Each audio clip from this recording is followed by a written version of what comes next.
یک ماه پس روز 9 ایول سال 2023 در ازبکستان انتخابات نو پیش از مولت پرزیدنتی دایر می شود.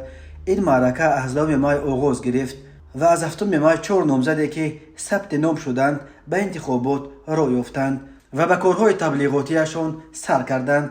باعث نامزد به مقام پرزیدنت ازبکستان این 4 نامزد راه داده شدند: شفقت میرزیویف رئیس جمهوری کنونی، نامزد از حزب لیبرال دموکرات و حزب ملی تقلانش، عبدالشکور حمزایف عالم کشاورز رهبر و نامزد حزب اکولوژی ازبکستان، اولوغبک عنایتوف سابق وزیر معارف ازبکستان رهبر و نامزد حزب خلقی دموکراتی، رابخان محمود و معاون اول رئیس دادگاه عالی ازبکستان و نامزد از حزب عدالت. انتخابات پیش از مولت در ازبکستان در پی قبول طرح نو قانون اساسی اعلان شد.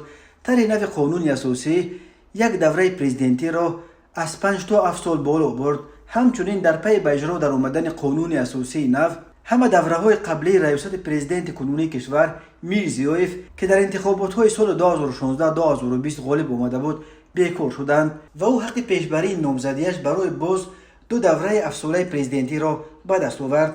میرزیویف به این ترتیب میتواند تا سال 2037 یعنی تا رسیدن به سن 80 در مقام بماند.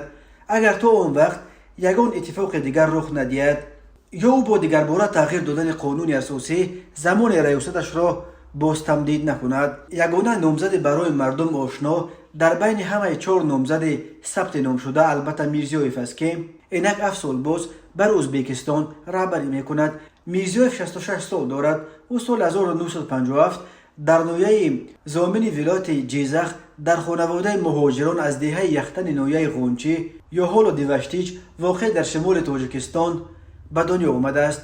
میرزیویف در زمان ریاست اسلام کریموف که دیکتاتوری از همه بیرم آسیای مرکزی به شمار میرفت سالهای زیاد سروزیر بود. او بعد کریموف به مقام پرزیدنتی رسید، ولی به فرق از کریموف راه اصلاحات را پیش گرفت و بسیاری از قانونهای تخریبگرانه دوران کریموف را بیکار یا سبکتر کرد. صدها محبوس سیاسی و مذهبی را از زندانها جواب داد و برای مردم امکان داد که در یک فضای آزادتر بدون ترس و تعقیب نفس بکشند. در عین زمان میرزیویف نظارت را از بالای کار نهادهای امنیتی و قدرتی و مبارزه با کروپسیا در بین منصبداران شدیدتر کرد. میرزیویف را برای اصلاحات انجام دادش گرباچوف آسیای مرکزی نام میبرند، ولی تصمیم برای تغییر قانون اساسی تمدید کردن زمان ریاستش حتی به بسیاری از طرفداران او خوش نآمد که میگویند میرزیویف با این عمل همسان دیگر حاکمان خودکامه در پهنای شوروی سابق می شود.